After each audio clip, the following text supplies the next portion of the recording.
So I am Kelly Elliott. I work with NOAA's Office of Ocean Exploration and Research as an expedition manager. So right now I am on board the NOAA Ship Okeanos Explorer. Okeanos is actually the nation's first and only federal ship with a mission to explore the ocean for the purpose of discovery and the advancement of knowledge. It's a very exciting mission, and we're conducting our ocean exploration activities here in the Johnston Atoll unit, which is one of several units of the Pacific Remote Islands Marine National Monument. Work by NOAA Ship Okeanos Explorer here in the Johnston Atoll unit actually first began in 2015.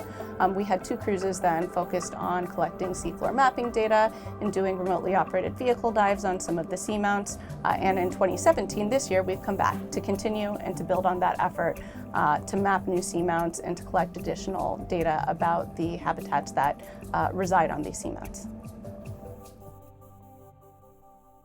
I'm Chris Kelly, and I'm with the University of Hawaii School of Ocean and Earth Science Technology, and I'm a deepwater biologist.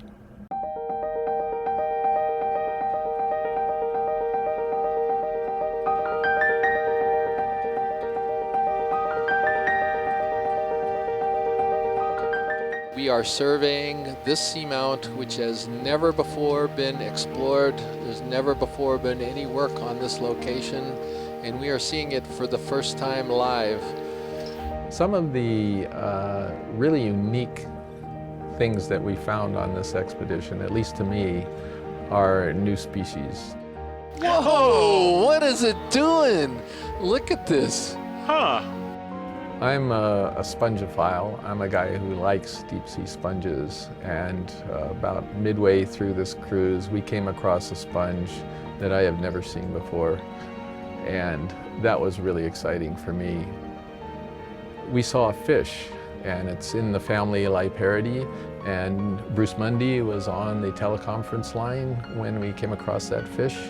And Bruce is a pretty conservative kind of guy, and you could tell he was really excited, as we all were, because this was such a weird fish.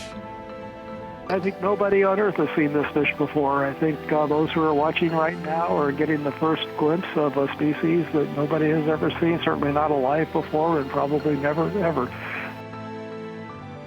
So new species are always a big thrill. But the other things that excited me about this cruise is we hadn't really found very many high-density communities in the first expedition to this monument unit in 2015, and I was concerned about this. But we decided to give it another shot on this particular cruise. We found at least 4, and I think possibly 5 of what I would describe as high-density communities here, all different. We had one that was filled with precious corals that we saw on the slopes of Johnston Atoll. Then we find an amazing forest of bamboo corals. A few days ago, we saw what we call the land of the weird sponges, just this amazing community of very, very strange animals that look like an alien planet.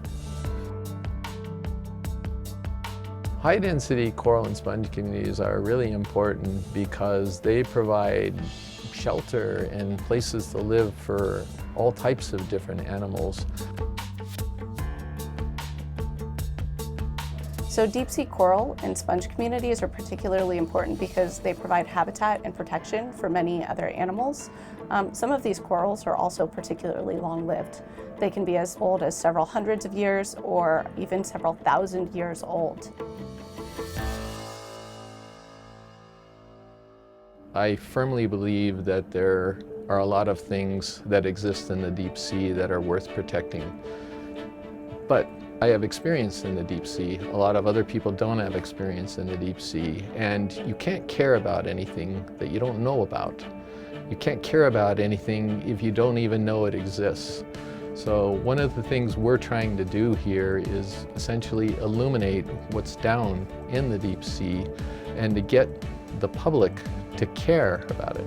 So one of our goals is to engage and educate the public in telepresence-based exploration.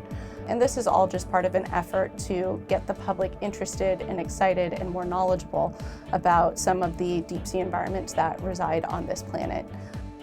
People need to see something before they believe it exists. I can't go up to you and just tell you that there's some great creatures in the deep sea and you'll go, well, that's fine, that's great. But if I show you pictures and I show you video of what's down there, then I think you're going to start to care about these animals and actually be interested in protecting them.